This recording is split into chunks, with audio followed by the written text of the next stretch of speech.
going to explore one of the most bizarre, captivating, and heavily obscured lineages in underground music. It's a wild ride. It really is. We're looking specifically at how the legendary, completely anonymous avant-garde art collective known as The Residents directly influenced this obscure, hyper-local, experimental duo from the California high desert called Five Starcle Men.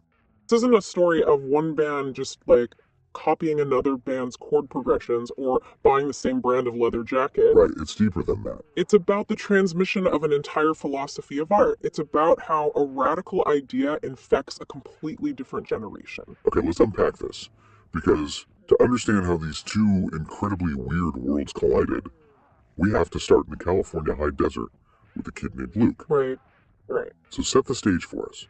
What was the exact moment this spark of rebellion happened? Well, to truly understand the spark, you have to understand the specific kind of musical cage Luke had built around himself right before it happened. The year is the early 1990s. Luke is a teenager living in Lancaster, California. Out in the desert. Exactly. And he had been playing in a band called Blot with a couple of friends, including this drummer who had moved out from Chicago. Now, Blot wasn't just like a three-chord garage punk band playing sloppy shows for their friends. Oh, definitely not. The source material explicitly describes their music as overly complex, instrumental math, rock, funk, psychedelic metal. Wait, I just want to pause on that genre description. It's a mouthful. Math, rock, funk, psychedelic metal. It sounds exhausting just to say it out loud, let alone play it. Imagine playing it. I mean, they would compose only a handful of songs, but they would rehearse these incredibly complex arrangements for months on end. Wow. Math rock is defined by bizarre shifting time signatures. Funk requires an immaculate locked-in pocket. Metal demands extreme technical proficiency. It's very rigid. Highly rigid. It was music defined by sheer punishing difficulty, but eventually the weight of all that structure just collapses. Yeah, it's not sustainable for a bunch of teenagers. Yeah, not at all. The drummer gets heavily into speed, the interpersonal dynamics fray, and Blot just breaks up. So Luke is sitting there, probably completely burnt out from spending 6 months trying to perfect a time signature change. Yeah, exactly. And right around this time, he has a massive musical revelation. But what is so interesting to me is that it doesn't come directly from the source. It comes through a filter. Right. Luke hears a cover song by the band Primus. Okay. The song is called Sinister Exaggerator. Now, Primus itself is already pretty weird for a mainstream rock band. Oh, very weird. They have that sludgy, bass-heavy, almost carnival freak show energy to them. They absolutely do, and that is what primes Luke's ear, so to speak. But Primus didn't write Sinister Exaggerator. Right. That is a song originally recorded by the Residents. When Luke hears this Primus cover, he is so captivated by the underlying composition that it actually prompts him to go out and buy an actual album by the Residents. That changes everything. It does. This exposure to the original material, alongside discovering other fringe acts like Captain Beefheart and early Pink Floyd, it acts as an absolute artistic permission slip for him. I really love that phrase, an artistic permission slip. It is such a profound concept for anyone who makes things, you know? You spend your whole life thinking you have to color inside the lines. You think music requires a verse, a chorus, a melody, and a rhythm track. Because that's all you've ever heard. Exactly. And then someone comes along and shows you that you don't even need to use a coloring book at all. You can just draw on the walls. The Residents showed Luke that he could completely shatter the traditional rock and roll band structure. He realized he didn't need to spend months rehearsing math rock funk to be considered a legitimate artist. Right. He realized that music didn't require typical melodies or even typical instruments. It was a complete paradigm shift. So he takes this realization, this newfound freedom, and he pairs it with a rather intense shift in his personal habits too. Yes. The timelines in our sources are very specific here.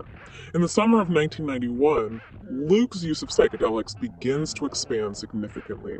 But he's not just taking, like, traditional psychedelics, right? No, he becomes heavily involved with dextromethorphan, which is the dissociative hallucinogen found in over-the-counter Robitussin cough syrup. Wow. Okay. And he starts imagining musical worlds that exist entirely beyond the framework of rock and roll. He explicitly wants to create music that actually reflects and accommodates the bizarre, fractured nature of his dissociative psychedelic experiences. And it is at this exact moment of chemical and artistic expansion that he reconnects with his childhood friend, Glenn. Right, Glenn. The sources say they had been paper airplane buddies back in the 5th grade. I love that detail. Me too. They rode BMX bikes together and were part of this skater and BMX crew they called Team Strange. Team Strange. But they kind of drifted apart when Luke moved to Lancaster. Yeah, but they get on the phone and they quickly realize they have both evolved into teenagers who are heavily into fringe music and heavy psychedelic exploration. So naturally, they decide to set up a jam session. Of course. They convene in the front room of Luke's childhood home in Lancaster. I want you, the listener, to contrast this for a second. Put yourself in Luke's shoes. Okay. You go from Blot, this band rehearsing complex, rigid, virtuosic math metal for months on end just to play one song perfectly, to this first jam session with Glenn. What does the room actually look and sound like during that first session? It is the absolute antithesis of Blot. It's late summer. They are sitting in Luke's band room. There are no massive drum kits or complex synthesizer setups. That's bare bones. Extremely bare bones. Glenn has a guitar and a delay pedal. Luke is holding a bass. And the music they make is entirely atonal and arrhythmic. So just noise. Pure noise. Right. The timeline literally describes the output of this session as maybe only conceptually interesting. Which is a very polite way of saying it sounded terrible. Exactly, but for them, it was enough. Out of that sheer, unstructured wall of noise, they looked at each other and decided to officially form a band. And the name of the band comes shortly after, under equally chaotic circumstances. Oh, yeah. They go to a punk rock house party, they drink a massive amount of Robitussin, and Luke wanders out into the front yard to look at the night sky. Standard teenage Friday night in the desert. Right. So he is staring up at the twinkling stars, heavily hallucinating, and he scribbles down the phrase, 5 Starcle men. Which he later changes the spelling of to Starcle. 5 Starcle men. Right. Now, the dynamic of influence here is super crucial to understand. Luke has stated on the record that he was a massive fan of the Residents and had even seen them perform live. Okay. But the influence of the Residents on 5 Starcle Men was never about sounding like the Residents. If you listen to their catalogs side by side, they sound remarkably different. Really? So it wasn't an aesthetic copy? Not at all. The Residents didn't teach Luke how to play his instrument. They taught him that he didn't have to play the way everyone else did. It was a philosophical transmission. But this raises a fascinating chicken or egg scenario for me. Oh, how so? Was Luke naturally drawn to the Residents because their bizarre, fractured music sounded similar to the Robitussin trips he was already experiencing? That's a great question. Or did listening to the Residents actually shape and direct the nature of his psychedelic experiences? In other words, did the drugs lead him to the art, or did the art guide the trip? I suspect it operates as a profound feedback loop. When a person alters their consciousness to that extreme degree, especially with a dissociative like dextromethorphan, Which totally disconnects you, right? right, it disconnects the brain's sensory processing from its conscious awareness, so they are desperately seeking frameworks to understand what they are experiencing. And the Residents provided that framework. Exactly. The Residents, with their total embrace of surrealism and their blatant disregard for conventional musical composition, provided a linguistic and sonic framework. It accommodated the chaos of a cough syrup high in a way that traditional rock music simply could not hold.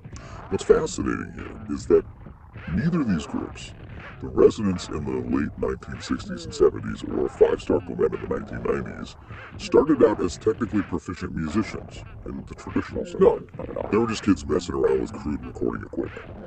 But if you reject the traditional rock band structure, how do you actually make an album? You have to reject the traditional recording studio structure as well. Which brings us to the actual tools they used, the DIY ethos. Yes, the gear. Think about how you listen to or make music today. Anyone listening to us right now can open a laptop, load up a digital audio workstation, and sequence an entire pristine symphony in their bedroom using free software. It's incredible how accessible it is now.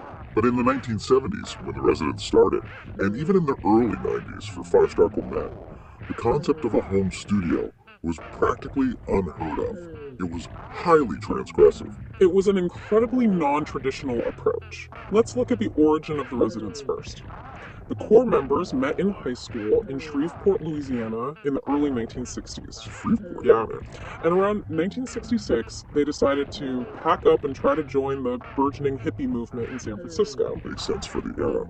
But according to their lore, their truck broke down in San Mateo, just south of the city, so they just decided to stay there. Wait, are you serious?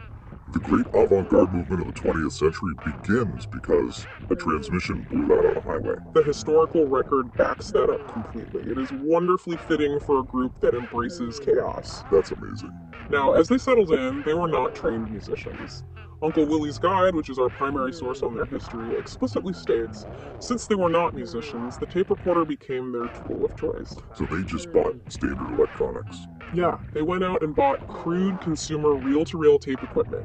And over the decades, they consistently bought the very first 4-track, 8-track, 16-track, and eventually digital recorders that became available on the consumer market.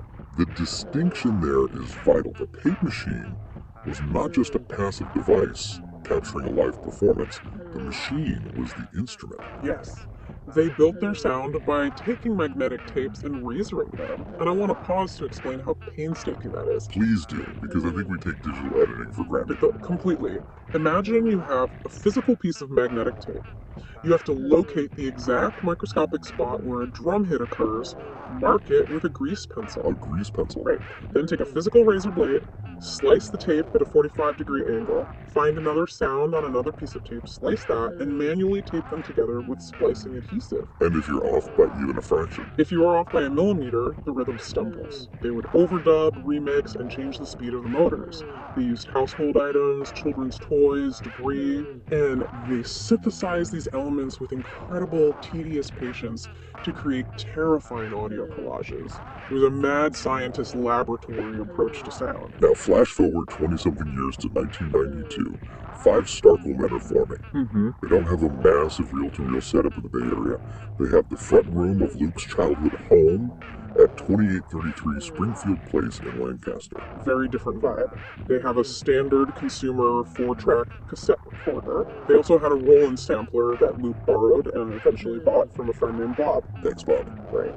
Plus a handful of delay pedals. But the core methodology is strikingly similar.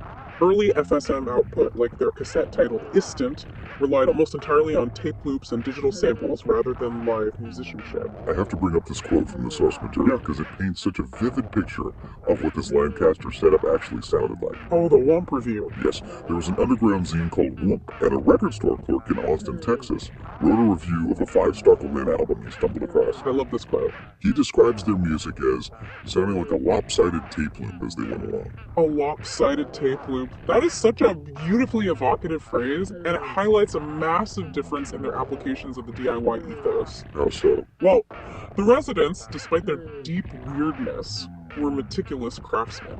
They spent endless hours splicing tape to create these dense, highly controlled, immaculate sonic landscapes. The less FSM. 5 Starcle men, partly due to their heavy use of Robitussin and their youth, embraced a much more chaotic, real-time impermanence. They weren't trying to be perfect. Not at all. The lopsidedness, the mistakes, the timing errors, the degradation of the cassette tape, that wasn't a flaw to be fixed. It was the very charm of the music. Imagine you're growing up in a place like Lancaster in the 1990s. Geography has to play a massive role here. It's everything. Because the residents are operating out of the San Francisco Bay Area. They're surrounded by this massive 1960s and 70s counterculture movement, the Summer of Love, and eventually the massive Silicon Valley tech boom. They were at the center of the cultural universe. Exactly. They're actively reacting to and commenting on a dominant, bustling culture right outside their door.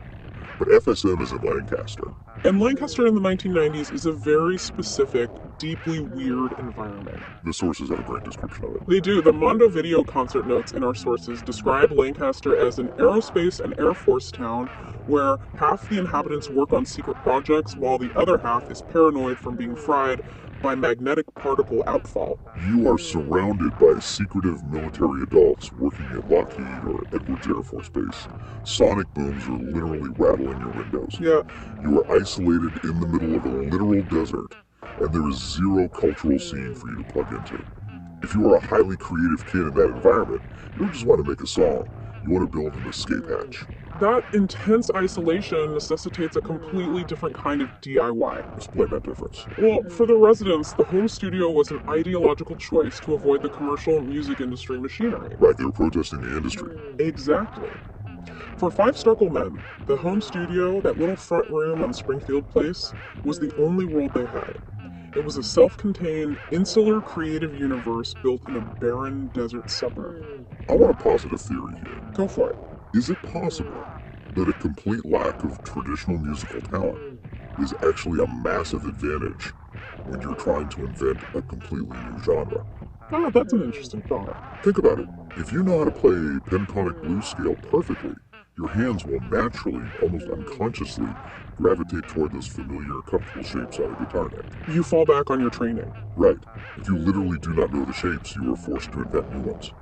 The philosopher of art might refer to that as maintaining a beginner's mind. A beginner's mind. Yeah. When the residents or five Starcle men approached a guitar, they didn't see an instrument burdened by centuries of pedagogical history and rules. What did they see? They saw a wooden box with metal wires that made a fascinating noise when you hit it through a delay pedal. Treating consumer electronics as the band itself was a highly transgressive act. But if the studio is your main instrument, and you are heavily manipulating lopsided tape loops and 4-track recorders to make your sound, what happens when you actually have to perform live in front of people? That is the big problem. You can't just stand on a stage and press play on a cassette deck. I mean, you could, but it is not exactly a captivating theatrical experience. Which leads us directly to one of the most iconic, defining similarities between these two groups. Their radical use of anonymity, elaborate costuming, and the creation of the alter ego. The visuals are legendary. When people think of the Residents, even if they've never heard a single screeching note of their music, they know the image. Oh, absolutely, the giant eyeball helmets. It is seared into pop culture. These massive, staring eyeball helmets, paired with very formal, elegant top hats and tuxedo tails. It is their absolute signature iconography. And they had variations too, like when one eyeball was stolen, they used a skull mask they called Dead-Eye Dick. Wow, Dead-Eye Dick. Yeah. And five Starcle men took this idea of the masked, anonymous performer and ran with it in their own deeply strange direction. But we need to compare the why behind the masks. Right. Why did the Residents refuse to show their faces for 50 years? If we connect this to the bigger picture, the Residents operated under a very strict philosophical manifesto they called the Theory of Obscurity. Theory of Obscurity. Yes, for them, anonymity was a deliberate, highly intellectual rejection of celebrity culture and the sycophantic worship of pop stars. They called it an anti-fame stance. So it was a critique. Entirely. The core idea is that if the audience doesn't know who is making the art, if they don't know if you are young or old, attractive or ugly, black or white, they are forced to judge the art entirely on its own merits. Rather than on the personality or the PR campaign or the haircut of the artist. Exactly. It forces a pure interaction with the work. But it also provides an incredible psychological safety net, doesn't it? How do you mean? Well, our sources point out that the Residents were essentially parodying the Beatles and the broader American monoculture.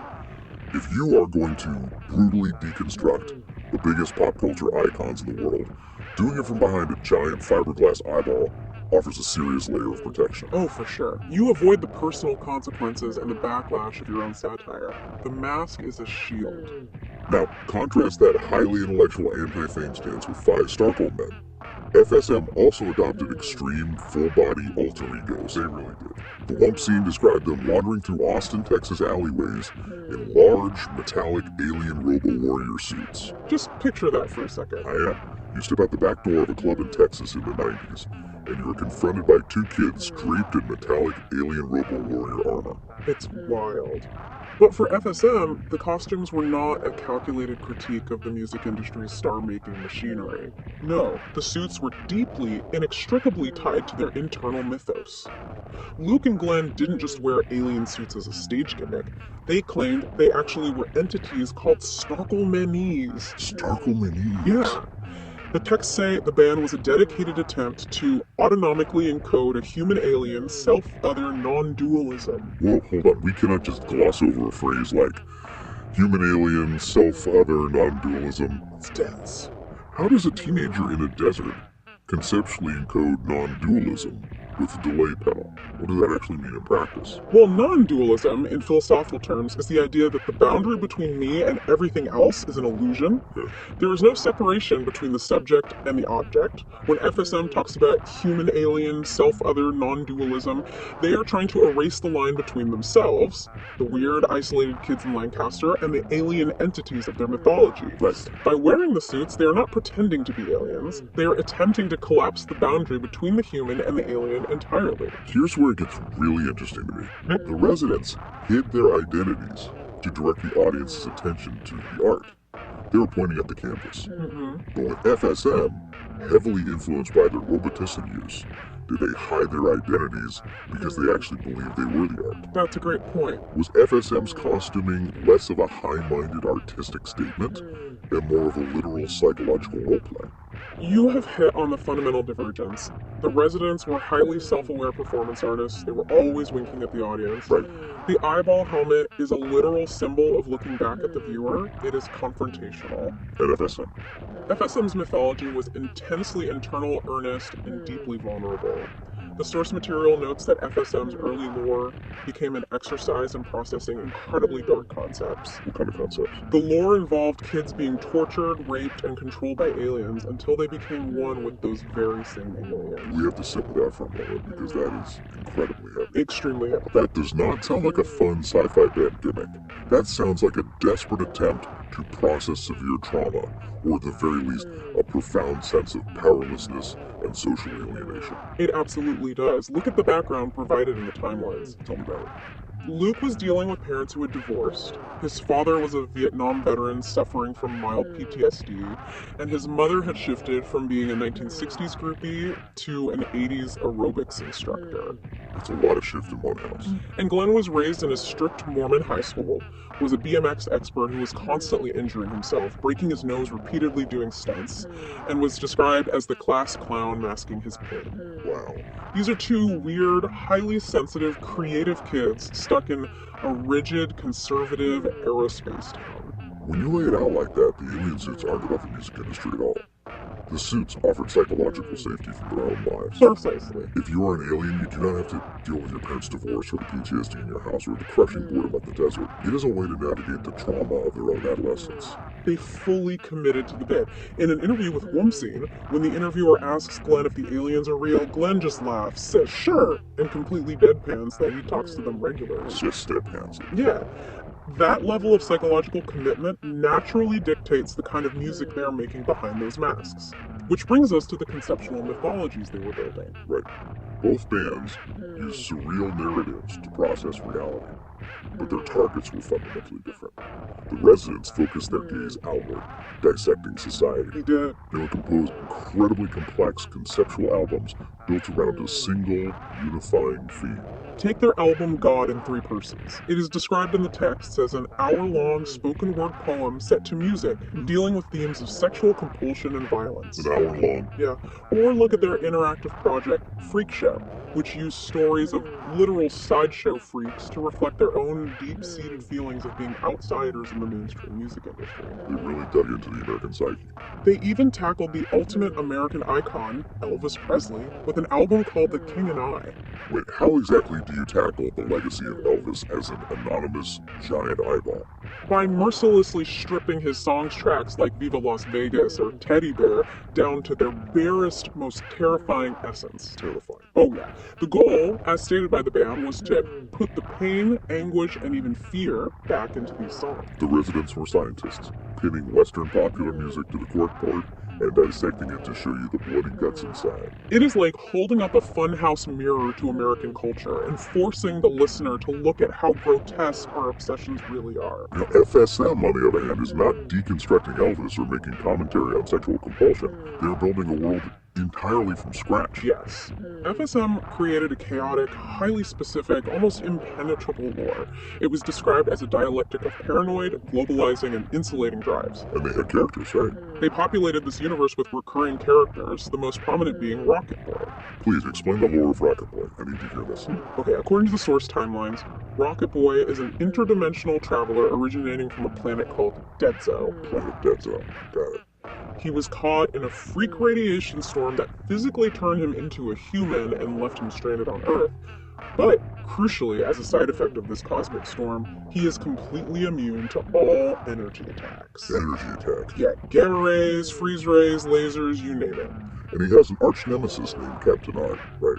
Who's just a normal guy LARPing live-action role-playing as a police officer with absolutely no real credentials. That's the one. It sounds like a comic book written by someone in the grips of a fever dream. And practically speaking, it was. It was driven heavily by their massive consumption of dextromethorphan. Right, the cough syrup. But the deeper emotional purpose of this lore, as the text reveals, was that this entire alien mythology functioned as a social generator. A social generator? Meaning what? It was a narrative vehicle specifically designed to reconnect two childhood friends whose lives had drifted apart. I think we can draw a really sharp distinction here. The residents are the cynical scientists dissecting the frog to show you how gross the anatomy is. Five Starcle men are more like two kids in a backyard building a spaceship out of cardboard boxes and tinfoil, but they genuinely, desperately believe they're going to fly to the moon in it. It is the stark difference between intentional, biting satire and sincere, desperate myth-making. You can even hear this difference in the lyrics. Oh, really? Yeah, the sources provide some lyrical snippets. Yeah, FSM had these repetitive, almost childlike chants, like, be nice to strange people. Be nice to strange people. They would loop it over and over, be nice to strange people, and they utilized made-up alien languages. There's a lyric quoted here, Shilio Boucher Comasea. Which is an incredible parallel, because the residents also used a made-up, garbled, non-language on their album The Big Bubble, which they titled Mahelmet. Both bands reached a point where the English language was simply insufficient to convey the strangeness of their art, so they had to invent a new linguistic framework. So let me ask you, is Five Startle Men a direct descendant of the residents' conceptual art? Or is it pure outsider art that just happens to share the same ZIP code of weirdness? I would argue it is a direct descendant, but a highly mutated one. Mutated how? Luke explicitly absorbed the permission the residents provided. They gave him permission to invent a language, to invent a world, to wear a mask, but he didn't use that permission to critique the music industry. He used it to build a sanctuary for himself and Glenn. Regardless of whether it was biting satire or a sincere Robitussin-fueled mythology, both of these bands faced a massive practical problem. Distribution. Exactly. How do you package and sell these incredibly bizarre concepts to a public that is absolutely not ready for them? You don't try to fit in. You make the packaging as bizarre and confrontational as the music itself. The Art of the Bizarre package. Yeah, let's talk about how they physically released this material, because the physical media itself was an integral part of the art piece. The residents were absolute pioneers in this. Their very first release in 1972 was not sold in record stores. Really? How did they put it out? It was called Santa Dog, a 2-record set of 45 RPM vinyls, and they simply mailed it out to a list of people as a bizarre, unsolicited Christmas card. Just showing up in your mailbox. Yeah. And when they finally tried to release a proper full-length album, Meet the Residents, in 1974, it featured a nutty, grotesque, defaced distortion of the Beatles' faces on the cover. If local record stores refuse to stock it, they're dead in the water, right? Yeah. You cannot reach an audience if the gatekeepers will not even put your record on the shelf. They just give up. The San Francisco record stores flat out refused to stock it. They said the cover was too weird, nutty, and negative. They were literally afraid the weirdness might contaminate their commercial inventory. But the residents didn't give up. They sneaked a flexi disc, a cheap, flexible vinyl record, into a Canadian art magazine called File. That's brilliant. They formed their own independent label, Ralph Records, just to release their own music. They made the act of distribution itself an act of subversion. Now look at FSM. They do not have Ralph Records. They have a mail-order catalog run by a guy named Bobby J. Good old Bobby J. But their approach to physical media is equally confounding. The Wumpsie reviewer describes the experience of finding their self-titled LP. It didn't have a glossy cardboard sleeve. No, it did not. It was packaged in a Ziploc bag full of cut-up Xerox collages. There were no liner notes, no who, what, where, when. And that deliberate obscuring of information, which is a direct, undeniable echo of the residents' theory of obscurity forces, a totally different reaction from the audience. How so? When that record store clerk in Austin found the FFM album, he had absolutely no idea what it was. He was so perplexed that he took a marker and wrote his own description on the sticker. I have to read this quote again because it is legendary in its confusion. The clerk wrote, "The residents challenged Soviet France to a game of tiddlywinks that is called off due to rain." It is brilliant, but this raises an important question about the mechanics of how we consume art. When you buy a standard CD in a plastic jewel case, or you click a playlist on a streaming app, you are passively receiving a product. It tells you exactly what it is, who made it, and what emotion you're supposed to feel. Right, it's all laid out for you. But when you find a Ziploc bag full of Xeroxes or a defaced Beatles album, you are forced to actively engage with the object. You have to decipher it. It creates a sense of mystery. Yeah. To me, packaging an album in a Ziploc bag isn't just a bouncer at the door keeping people out. It's a CAPTCHA test. A CAPTCHA test. I love that. It forces the buyer to prove they're willing to put in the intellectual labor to decode the art before they're even allowed to hear the music. If you were turned off by a Ziploc bag, you weren't the intended audience anyway. Precisely. So what does this all mean? Do you think FSM intentionally copied this ethos from Ralph Records? I think Luke recognized the utility of the filter. If your music is inherently alienating to the mainstream, your packaging should serve as a warning label or an invitation to the initiated. The warning label aspect is so true. The catalog descriptions for FSM tapes drive this home perfectly.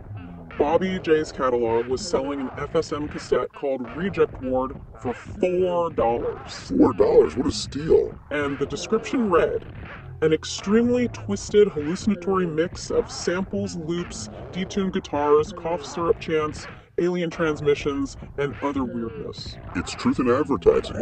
You cannot write a letter complaining to the band when you were explicitly warned about the cough syrup chants. They were actively cultivating a fringe audience. They wanted the weirdos. But while both bands shared this ethos of alienating the mainstream to find their true audience, the ultimate trajectory of these two groups could not have been more radically different. This is where the paths split in a major structural way. Yeah. Let's look at the long-term reality for these bands. Yeah, the aftermath. The Residents, despite being completely anonymous, wearing eyeball helmets and making aggressively weird, anti-commercial music, turned out to be incredibly shrewd, highly organized businessmen. Very shrewd. In 1976, four friends from their original Louisiana days, Jay Clem, Homer Flynn, Hardy Fox, and John Kennedy, formed an entity they called the Cryptic Corporation. Which sounds exactly like a James Bond villain front company. It really does. It operated a bit like a venture capital firm for weirdness. Their singular goal was to manage, market, and fund the Residents. And how do they get the money? The sources note that they funded the band's massive, ambitious projects over the years by engaging in shrewd real estate deals. Wait, I have to stop you. How do you buy commercial real estate as an anonymous eyeball? Were they signing mortgage documents with a giant pupil? This is the genius of the Cryptic Corporation. The corporation acted as the public legal face. They could sign the contracts, buy the buildings in the booming Bay Area real estate market, and use the massive profits from those investments to fund the art. They essentially became their own patrons. Exactly. The Cryptic Corporation turned the theory of obscurity into a highly profitable, sustainable business model. The Residents toured the world, they played at the Museum of Modern Art. Amazing. And they constantly adapted to new technology. When the CD-ROM was invented in the 90s, they partnered with the Voyager company to create award-winning interactive multimedia experiences, like the Freak Show CD-ROM. So they weren't just a band, they were a multimedia empire. They built an empire of weirdness that has lasted over 50 years, culminating in a massive 50th anniversary book. They became an institution. I'd like to think of them as an avant-garde Disney. That's a great analogy. They built this highly organized, well-funded corporate machine that was incredibly efficient at producing obscurities. But five Starcle men, FSM did not have a Cryptic Corporation making shrewd real estate deals for them. No, FSM remained fiercely, almost destructively underground and chaotic. They didn't play the Museum of Modern Art. Definitely not. They played Antelope Valley Community College, opening for a local band called the Grunt People, while heavily intoxicated on Robitussin. The timelines mention they did manage to get out of Lancaster a few times, though. They did. They played strange warehouse shows in downtown Los Angeles, like an event at Mondo Video Archaic Idiot sharing the bill with bands like Rocket Boy, but it was fleeting. It could last. It was impermanent by its very nature. FSM was a burst of youthful, chemically fueled creativity. And it served its purpose. Yes, its primary function, to reconnect two childhood friends, Luke and Glenn, who had drifted apart, and to help them survive their adolescence, was served. As they got older, the band simply dissipated. What happened? Glenn eventually moved away to Colorado, and Luke went to college and transitioned through a series of incredibly intense, highly specific academic degrees. We absolutely have to spend some time on Luke's academic trajectory because it is wild and deeply revealing. Oh, it's fascinating. He goes from recording cough syrup chants on a broken 4-track to studying epistemology and metaphysics at Cal State Northridge. Then he moves to biology and anthropology at Cal State LA. Then evolutionary developmental neurobiology and comparative cognition at UC Irvine. It just keeps escalating. And finally, developmental psychology, consciousness studies, and predictive processing at USC. Look at the through line there. It is astounding. It really is. The teenager who is trying to understand alien consciousness, who is trying to encode human-alien non-dualism through tape loops and delay pedals, grew up to study the actual, literal biological mechanisms of consciousness and predictive processing in the human brain. For those who might not know, predictive processing is the theory that our brains are essentially hallucinating our reality all the time and only using sensory input to correct those hallucinations. Which perfectly mirrors a kid taking Robitussin and listening to a lopsided tape loop. Exactly.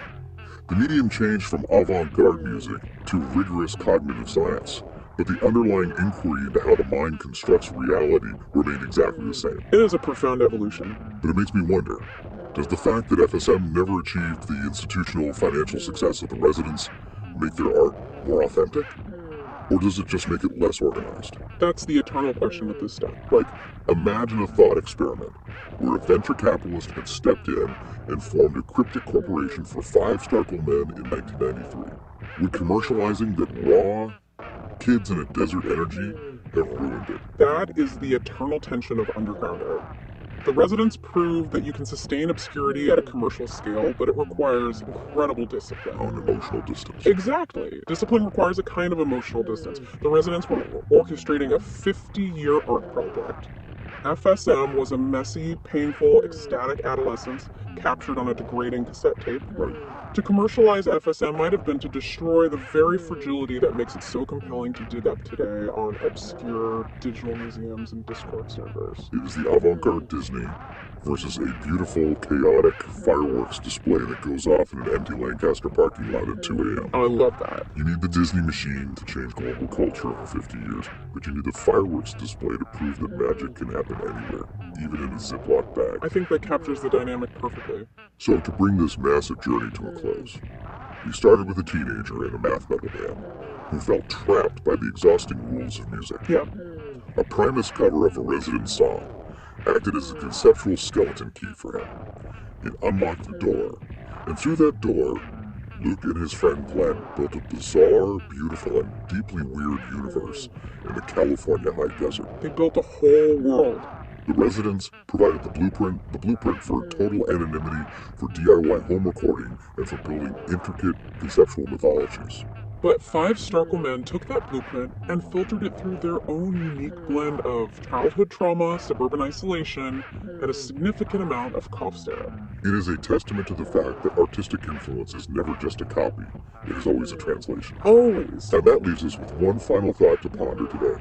We have seen how a completely anonymous group of guys from Shreveport, wearing giant eyeball helmets and splicing tape with razor blades, managed to spawn a generation of kids in the desert, building alien robo-warrior suits and reinventing music from scratch. It's a crazy butterfly effect. So the question for you is, what incredibly strange, obscure piece of art being made right now? Maybe by a kid in a bedroom, maybe handed out in a Ziploc bag at a house party, might be secretly laying the groundwork for the cultural revolutions of the next 50 years. We probably won't know until the X-ray shows the break. Until the X-ray shows a break. We'll leave you with that. Stay curious.